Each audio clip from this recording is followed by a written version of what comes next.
It is important in the area of motivating yourself. It's important to know why you're doing it, because that mind will say, why bother? Why go through all this? This is too hard. No, throw in the towel. It's not worth it. Has it ever said that to you before? Here's how you can handle that. Here's how you override that. Write down 5 reasons why you deserve it. Why do you deserve what you want? Why you? Why do you deserve it? What meaning and value will it bring to your life? What's so different about you that you deserve your goal or this goal?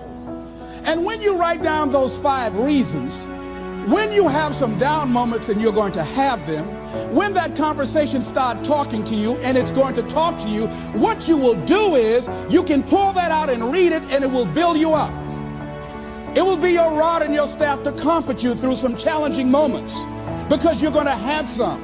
Life will knock you between the eyes. It will catch you on the blind side, come out of nowhere, stuff you can't anticipate that will knock the wind out of you. You want to give up.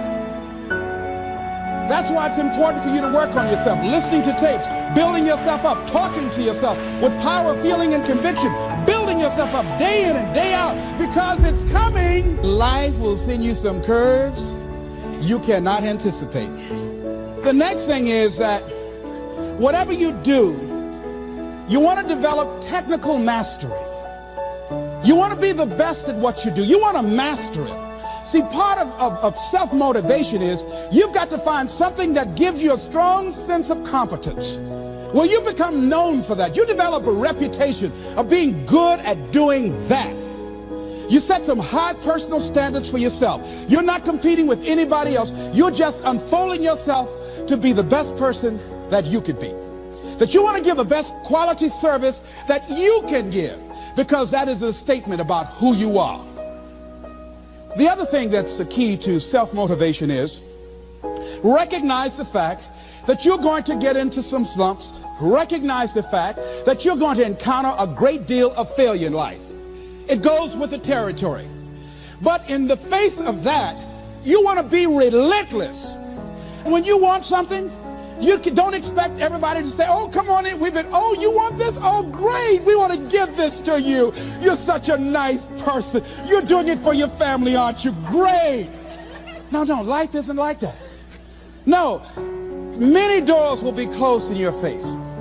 Many loans that you will want. And they'll say, no, you don't have enough collateral. You don't have enough credit. And most people will give up. But you've got to decide that I'm going to be fearless. I refuse to be denied. And I'm going to go all out. I'm going to be relentless. I don't care how many no's I encounter. I like something Isaiah Thomas said when he was getting ready for a basketball game. He said, I'm going to either shoot us in or shoot us out, but I'm not going to not do anything. And that's the way to go. You can't make a basket unless you shoot the ball. You can't hit a home run unless you take a swing at it. Most people won't even take a swing. Well, I probably won't make it anyhow. That's the conversation within. They probably won't give it to me anyhow. If you want something, you've got to be relentless. You've got to decide, I deserve this, and I'm going to have it. And you go all out to get it. That drives you. The next thing is that when you want something out of life, you've got to be willing to go into action. Don't wait around for things to be just right. Don't wait for things to be perfect. Don't wait for the ideal situation. It will never be ideal. There will always be a reason. Well, as soon as the children grow up, or as soon as I pay my bills, or as soon as I get my divorce, as soon as I get enough money together, do what you can, where you are with what you have, and never be satisfied. A lot of people never take a chance in life. They don't want to take any chances. They want the situation to be ideal. See, that's not walking by faith. That's walking by sight. If I can see it, I'll do it. No. A lot of people say, if I can see it, I'll believe it. No. If you believe it, you can see it.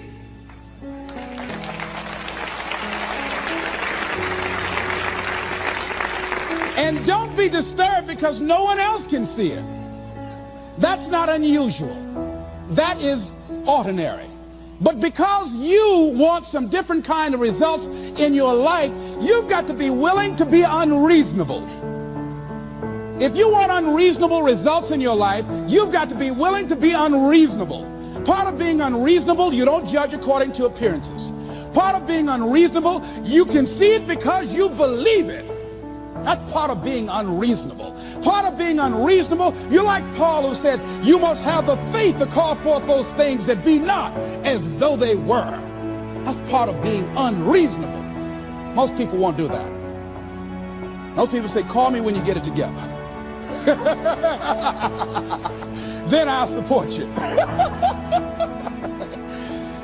The other thing is that one of the keys to self-motivation that empowers you is that you want to find a cause larger than yourself. Find something that you can contribute to. Find something that you can make a difference because you can. Part of what feeds your larger vision, part of what gives you a reason for being, part of what gives you your life is being able to give something back. So I can't afford to give anything. You can't afford not to give. Give your time. Give your talent. If it's nothing, just to go over there and lick envelopes. I don't know exactly what I'm going to do, but I'm going over there. It's part of my tithing in the universe. Once you develop that special sense of mission, and that's what you develop when you're part of a larger cause than yourself, it drives you. You don't need an alarm clock to get up in the morning. You have special power. You'll go places and folk will like to be around you. They will know there's something different about you. When you go in, they'll say, hey, that's somebody important. I want to know who you are. I just want to be near you. That energy that you have, that consciousness that you will embody will affect everybody around you. The next thing is that you want to create a home court advantage for yourself. You've got to be aware of who you have around you. So you want to be selective. Have friends that will enable you to grow. I have friends that help me to grow spiritually. These are my spiritual friends. I talk spiritual stuff with them. I have some other friends who are just intellectual friends. They make me grow intellectually. They make me stretch. I have some professional friends. I'm a member of the National Speakers Association. I get together with other speakers and we learn from each other and we grow from each other. I have other friends who are just social friends. All we do is just socialize together. We'll look at a basketball game together or go out dancing, but that's all we can do. We don't talk anything serious, nothing spiritual, nothing intellectual. That's not that kind of relationship. Nothing heavy up in here. Have other friends, we walk together. That's all we can do, walk together. Talk about we're going to lose weight one day, by and by for good, all right? That's all we do. Nothing else. So, according to the relationships that you develop, we grow from people and projects. And the relationships that you develop can enhance and can enrich your life, or they can drain you. I know many talented people who had a great deal of potential, but because they didn't surround themselves with other people that will inspire them to transcend themselves, they never realize their greatness, and they will end up going to their grave with all their good stuff still in them. So you want to look at your relationships, the people that you're involved with, the people that you communicate with most often, and you want to ask yourself the question, what am I becoming because of this relationship? Does it inspire me? Am I motivated? Am I encouraged? Am I driven to develop myself? Am I seeking my own greatness? What kind of person am I becoming because of this relationship? Am I becoming more cynical and negative about life? Ask yourself that. The next thing is, you've got to say yes to your life. You've got to say yes. Yes to my dreams. Yes to me. Yes, I can make it. Yes, I can. Doesn't matter how many failures I've made. Doesn't matter how many mistakes I've endured. Doesn't matter about my defeats. Doesn't matter about what I've done. Yes, yes. I don't care about the fact I'm in a hole now. Doesn't matter about where I am. Yes, the last chapter to my life has not been written yet. If you judge me now, you'll judge me prematurely.